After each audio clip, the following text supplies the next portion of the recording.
Kondisi garis pantai di pesisir Kabupaten Mempawah yang panjangnya 89 km secara penelitian dari BNPB pada tahun 2011 merupakan wilayah abrasi. Jadi sepanjang selama kurun waktu di bawah 2010, abrasi di Kabupaten Mempawah itu sangat luas. Namun setelah dilakukan penanaman secara masif oleh masyarakat, berbagai komunitas, baik itu pemerintah maupun swasta, alhamdulillah luasan Kabupaten Mempawah, luasan mangrove-nya maksudnya, semakin bertambah. Menurut cerita masyarakat yang berada di pesisir, yang tinggal di pesisir, bahwa abrasi di Kabupaten Mempawah ini sudah memakan daratan hampir 1,5 kilo luasannya. Nah, contoh konkret yang dapat kita saksikan pada saat ini adalah di depan ini ada namanya Pulau Penibung. Nah, dulunya adalah merupakan satu daratan. Nah, semenjak tahun 70-an mulai terabrasi dan sekarang jaraknya itu lebih kurang 800 meter dari pesisir yang sekarang tempat kita berada.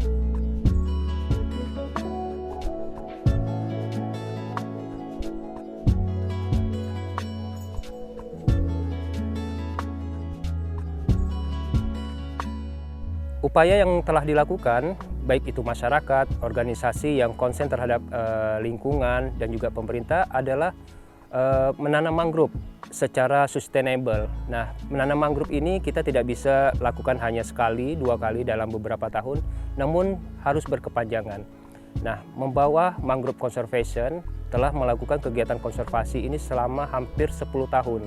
Di 2021 ini kita sudah genap 10 tahun dan kami masih melakukan penanaman mangrove dengan harapan luasan penanaman mangrove semakin berdampak positif bagi keberadaan ekosistem mangrove di Kabupaten Mempawah. Selain itu juga alhamdulillah pemerintah pusat melalui Badan Restorasi Gambut dan Mangrove saat ini juga melakukan inisiasi atau penanaman mangrove besar-besaran. Namun diharapkan penanaman mangrove ini tidak hanya mengutamakan kuantitas, namun kualitas dan berkesinambungan, sustainable walkingnya yang harus kita kedepankan seperti itu. Alhamdulillah kalau saya lihat saat ini upaya yang dilakukan pemerintah sudah cukup efektif, namun perlu dilakukan pendampingan terhadap masyarakat karena masyarakat inilah yang akan nantinya menjaga keberlangsungan hutan mangrove.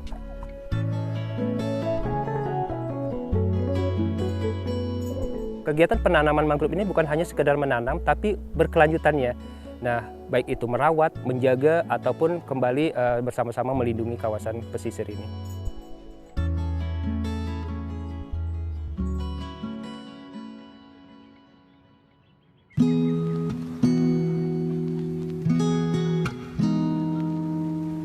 Alhamdulillah hampir 10 tahun ini banyak sekali komunitas, baik itu swasta, dan juga pemerintah yang sudah berkontribusi terhadap kegiatan konservasi mangrove ini.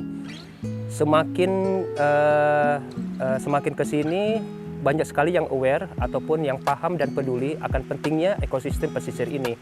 Karena yang kita ketahui bersama bahwa vegetasi mangrove yang hidup di sepanjang pesisir jika sudah baik dan asri itu dapat melindungi kawasan daratan dari terjangan ombak ataupun abrasi pantai.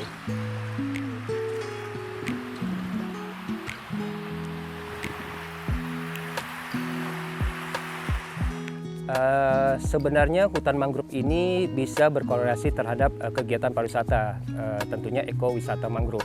Nah, kita backflash di 2011, saya bersama teman-teman waktu itu melihat bahwa kondisi pesisir Kabupaten Mempawah ini mengalami abrasi yang sangat parah. Nah, belum ada sebuah komunitas atau wadah yang kerjanya sustainable melakukan kegiatan penanaman dan edukasi terhadap masyarakat. Waalaikumsalam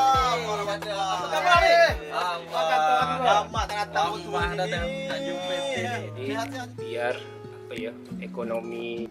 Nah, dari hal itulah yang mengilhami, yang memberikan kami semangat bahwa kita harus berbuat untuk pesisir kita agar pesisir ini tidak abrasinya semakin meluas.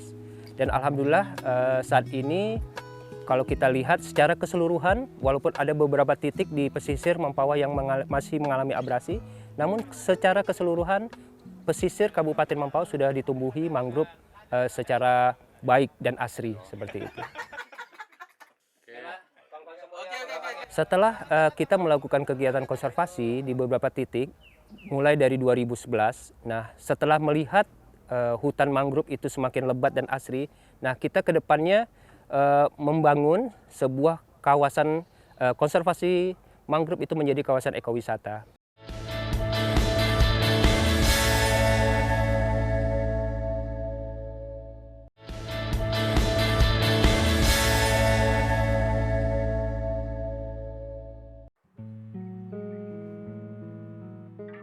Jadi untuk jenis mangrove yang kami tanam saat ini, yang untuk kegiatan konservasi itu hanya satu jenis mangrove, yaitu Rhizopora stylosa.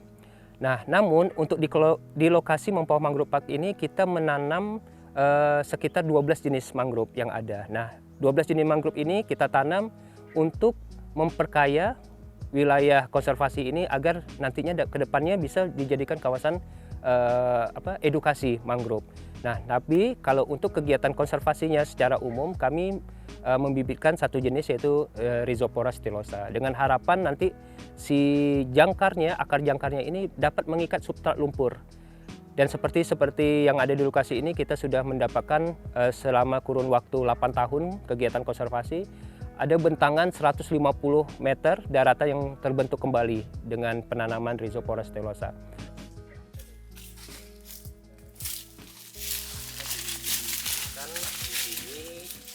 Kita biasanya persemaian kita istilahnya. Nah, ini kawan-kawan sedang melakukan pembibitan, penyemaian, dan inilah yang disemai. Ini propagul yang kita bibitkan di sini, namanya ini Rhizopora stylosa. Nah, dia pada saat tumbuh di pohon, nah dia bergantung seperti ini. Nah, nanti kalau sudah tua, ini akan lepas. Nah, ini akan lepas, akan tancap di indukannya. Nah, mengapa kita menanam seperti ini? Karena tipikalnya adalah tumbuhnya itu di sekitar indukan. Nah, ini kawan-kawan sedang membibitkan, proses pembibitan propagul. Nah, nanti dalam masa tanam setahun itu akan pecah, ya, pecah daunnya dua. Nah, seperti itu. Jadi ini nanti kalau pada saat sudah di dalam ini dia akan lepas sendiri nih helmnya.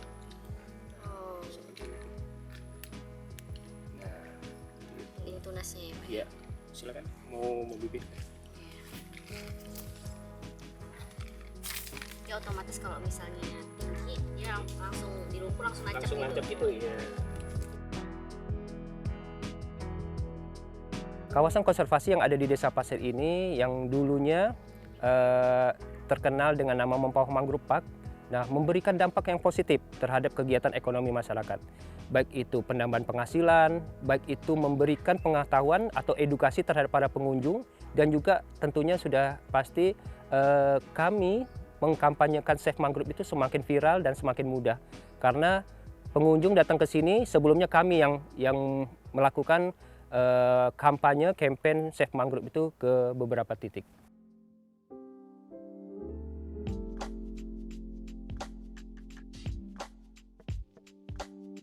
Mempawah Mangrove Park ini historinya karena memang lokasi yang kita berada saat ini, Desa Pasir ini letaknya sangat dekat dengan kota Mempawah sebagai ibu kota kabupaten, dan kami mencoba bermusyawarah bahwa memakai nama Mempawah Mangrove Park itu agar lebih dikenal, lebih mudah dikenal oleh masyarakat luas seperti itu. Dari kurun waktu dari tahun 2011 hingga saat ini, kami sudah menanam pohon hampir 490.000 pohon mangrove. Kalau kita kalkulasikan 1 hektar itu 10.000, berarti kami sudah menanam sekitar 49 hektar mangrove. Dan alhamdulillah juga hasil dari penanaman mangrove ini melihatkan berdampak positif bagi beberapa kawasan, beberapa titik wilayah kerja konservasi kami. Kami memperoleh bibit, memperbanyak bibit itu sebelumnya kami sampai mencari di beberapa lokasi di kabupaten bertetangga dengan Kabupaten Mempawah. Namun pada saat ini alhamdulillah kami bersama masyarakat pesisir di beberapa titik wilayah kerja MMC, kita mengajak masyarakat lokal untuk berupaya membibitkan mangrove. Nah, selain ikut memberdayakan masyarakat, penjualan bibit mangrove itu juga dapat menambah penghasilan secara ekonomi bagi mereka.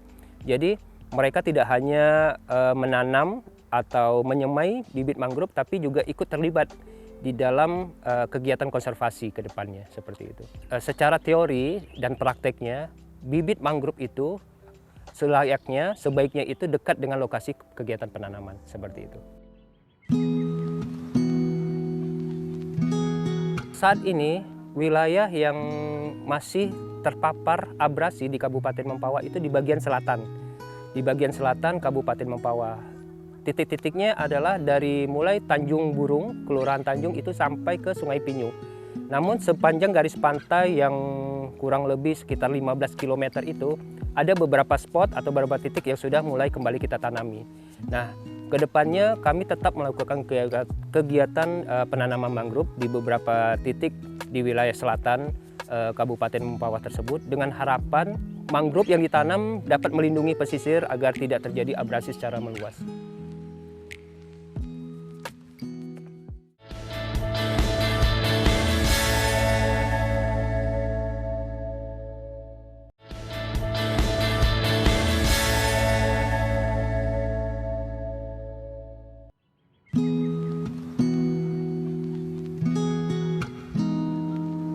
Nah, jadi pada waktu itu sedikit bercerita, pada saat kami mengajak kaum tua untuk melakukan kegiatan konservasi ini, tidak berhasil, kami mencoba masuk ke generasi mudanya. Nah, jadi kami MMC ini lebih akrab dengan para kaum milenial, kaum muda, karena mereka lah yang mempunyai jiwa jiwa konservasi atau jiwa volunteers. Nah, untuk berkelanjutan kegiatan konservasi yang kami laksanakan sampai hari ini. Setelah melihat kegiatan konservasi ini berjalan dengan baik, hutan mangrove tumbuh dengan bagus, nah luasannya semakin bertambah. Nah, saya bersama teman-teman di Mempawah Mangrove Conservation mencoba membuat gagasan di mana kita dapat memanfaatkan hutan mangrove menjadi jasa lingkungan. Nah, disitulah tercetus bahwa hutan mangrove ini, kawasan konservasi ini bisa menjadi sebuah kawasan ekowisata. Ini juga sejalan dengan visi yang ada di komunitas kami, Mempawah Mangrove Conservation, yaitu menjadikan hutan mangrove itu menjadi kawasan konservasi, edukasi, dan ekowisata.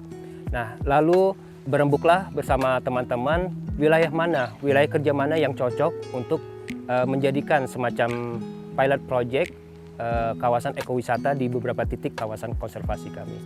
Nah, setelah melakukan sedikit penelitian kecil-kecilan dan berembuk bersama teman-teman, lalu dapatlah di Desa Pasir ini menjadi kawasan edu-ekoturism dengan konsepnya edu-ekoturism, di mana sebuah kawasan wisata itu memberikan edukasi kepada para pengunjungnya, seperti itu.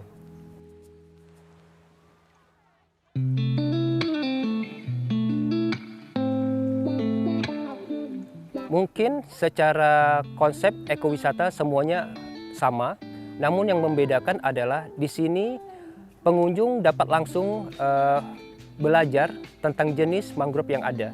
Nah, tadi telah saya sampaikan bahwa di sini ada 12 jenis vegetasi mangrove yang dapat kita pelajari bersama, dan para pengunjung juga dapat melihat proses pembibitan dari awal hingga penanaman dan hasilnya.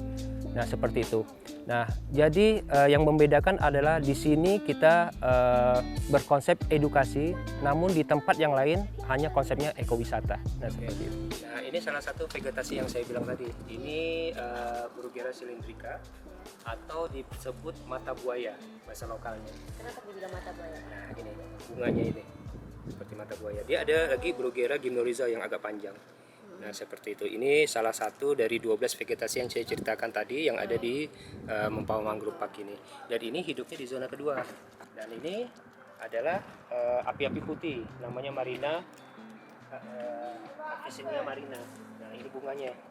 Nah, nanti buahnya bulat kecil-kecil. Nah, Avicennia melonia atau api-api putih. Nah, seperti itu buahnya. Oh iya. Yang menjadi landasan atau yang mendasari saya bersama teman-teman aktif di dalam kegiatan konservasi mangrove ini adalah yang pertama melihat pesisir Kabupaten Mempawah yang rusak parah, porak-poranda akibat abrasi pantai. Nah, yang kedua kami melihat belum adanya sebuah organisasi atau wadah yang bekerja secara sustainable dalam pelestarian ekosistem pesisir yaitu mangrove. Dan yang ketiga juga belum adanya organisasi yang mengedukasi masyarakat akan pentingnya keberadaan hutan mangrove.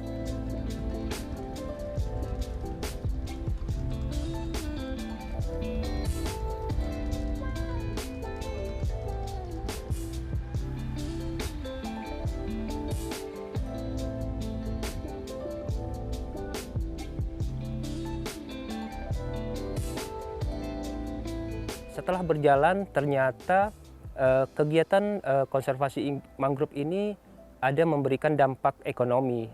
Nah, tentunya ini tidak bisa kami menikmatinya sendiri. Kita mengajak masyarakat agar terlibat langsung dan akan merasakan dampak secara ekonomi kepada masyarakat. Dari mana manfaatnya adalah dari pembibitan itu tadi.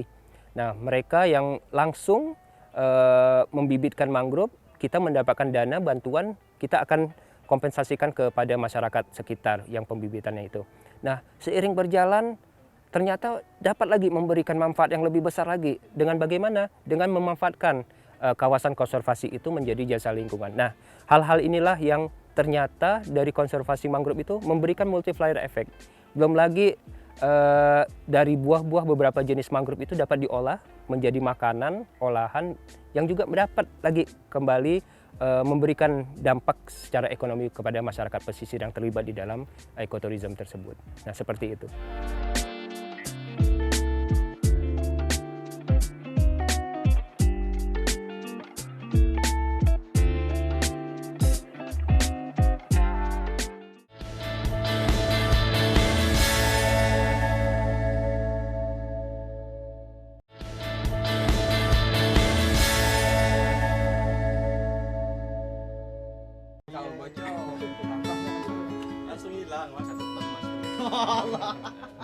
Suka dukanya tentunya pemahaman masyarakat. Kita mengajak masyarakat atau mengedukasi masyarakat itu perlu cara dan komunikasi yang tepat.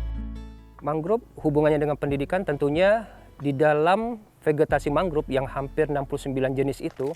Nah, beberapa jenis, beberapa vegetasi mangrove itu dapat dimanfaatkan secara ekonomi dan tentunya itu juga memberikan secara edukasi. Nah, itu pertama, pemanfaatan. Kedua, fungsi mangrove. Tidak semua orang yang bisa paham. Oke, saat ini media sosial, keterbukaan internet itu dapat di-googling, namun secara prakteknya masyarakat perlu langsung.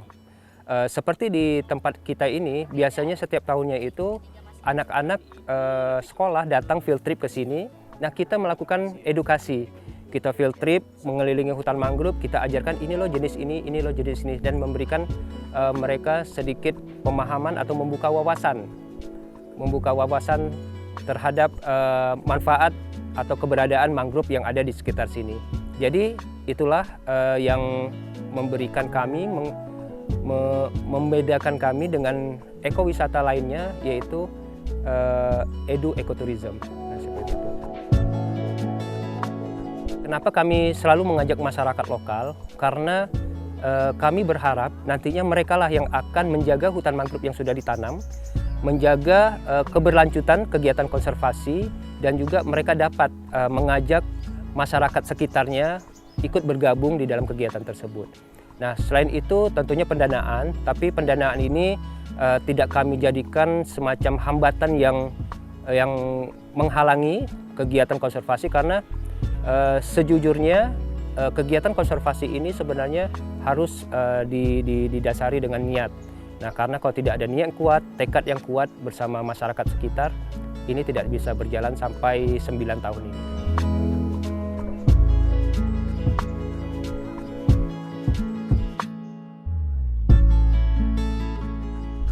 Sebenarnya sama seperti dengan organisasi lainnya, Mempawah Mangrove Conservation ini sebuah komunitas yang kecil yang juga atmosfernya turun naik. Namun kekompakan dari anggota, semangat, support, dan juga banyak volunteer yang bergabung bersama kami, itulah yang menjadi kami dapat mengendalikan atmosfer sebuah organisasi menjadi lebih baik lagi.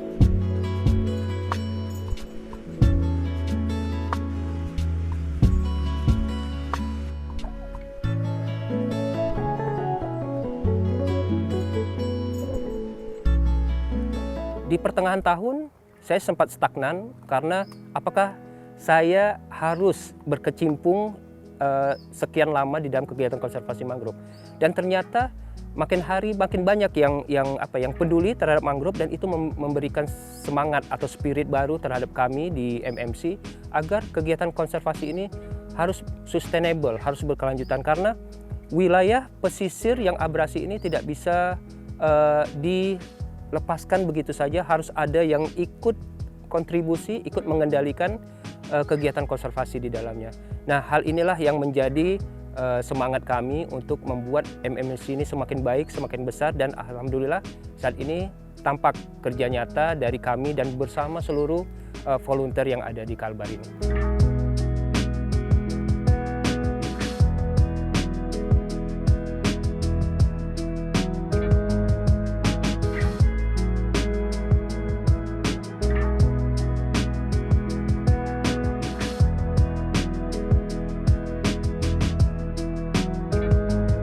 Semakin tahun semakin bertambah dukungan dan perhatian pemerintah terhadap kegiatan konservasi mangrove.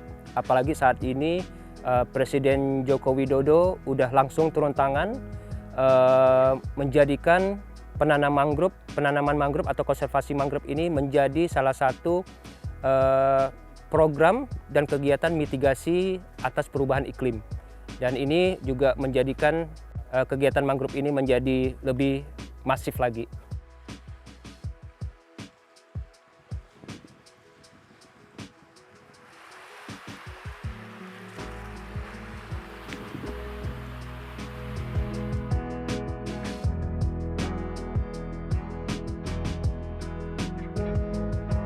Mangrove ini juga sebagai rumah keanekaragaman hayati, baik itu flora dan fauna, di mana kita sangat tahu bahwa hutan mangrove yang baik itu kehatinya baik akan memberikan dampak ekonomi juga kepada masyarakat pesisir.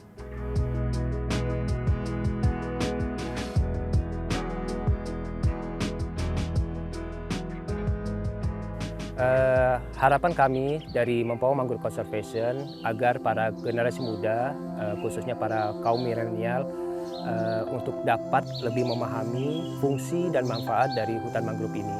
Dan mudah-mudahan kegiatan kami ini dapat diestafetkan kepada para generasi muda agar kegiatan ini terus berkesinambungan dan berkelanjutan. Semoga kita dapat bersama-sama menjaga hutan mangrove yang ada, baik itu di Kabupaten Mempawah maupun yang ada di Provinsi Kalimantan Barat. MMC, aku, kamu, kita, sayang mangrove.